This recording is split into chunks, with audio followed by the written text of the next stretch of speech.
एक किसान का खेत समुद्र के किनारे पर था। उसने इस खेत को किसी अन्य किसान को इस खेत में काम करवाने के लिए कई विज्ञापन दिए, लेकिन ज्यादातर लोग समुद्र तट पर स्थित खेत में काम करने के इच्छुक नहीं थे।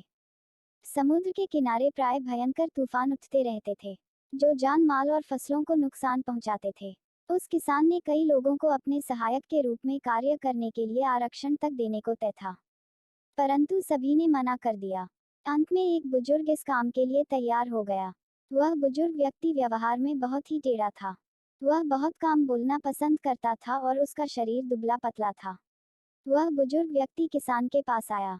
किसान ने उस बुजुर्ग व्यक्ति से पूछा, खेती किसानी जानते हो?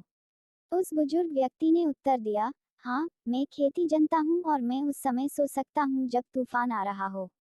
बुजुर्ग आदमी के इस जवाब से किसान बिल्कुल संतुष्ट नहीं था, किंतु उसके पास उसे रखने के अलावा और कोई दूसरा रास्ता नहीं था। वह बुजुर्ग व्यक्ति सुबह से शाम तक खेत में काम में लगा रहा था। किसान भी उसकी काम से संतुष्ट था। एक रात समुद्र की ओर से तूफान की खौफनाक आवाजें आने लगी। किसान काफी डर गया। किसान अपने बिस्तर से बाहर निकला और अपनी लालटेन को जलाया। इसके बाद वह किसान दौड़ते हुए उस बुजुर्ग व्यक्ति के पास पहुंचा। वह किसान बहुत ही नाराज हुआ, यह देखकर कि इतनी तूफान में वह व्यक्ति सो रहा है।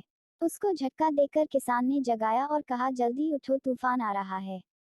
सभी चीजें को बांध लो ताकि तूफान उन्हें उड़ाना ले जा सके।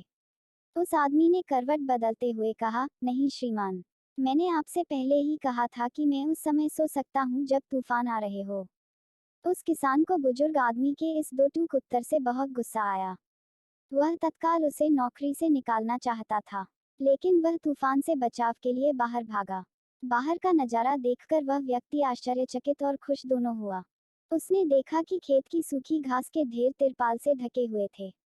सभी गाय अपने तबले में बंधी है और मुर्गियां अपने दरबे में थी, साथ ही साथ दरवाजे बंद थे। हर चीज भी बंधी थी और एकत्रित थी। कुछ भी तूफान में उड़ नहीं सकता था। किसान को तब जाकर उस बुजुर्ग आदमी की बात का अर्थ समझ में आया। वह किसान अपने बिस्तर की ओर लौटा और आराम से सो गया। कहानी से सीख। यह हिंदी स्टोरी पढ़ने के बाद आपको यह सीख मिलता है कि हमें अपने काम समय रहते कर लेना चाहिए।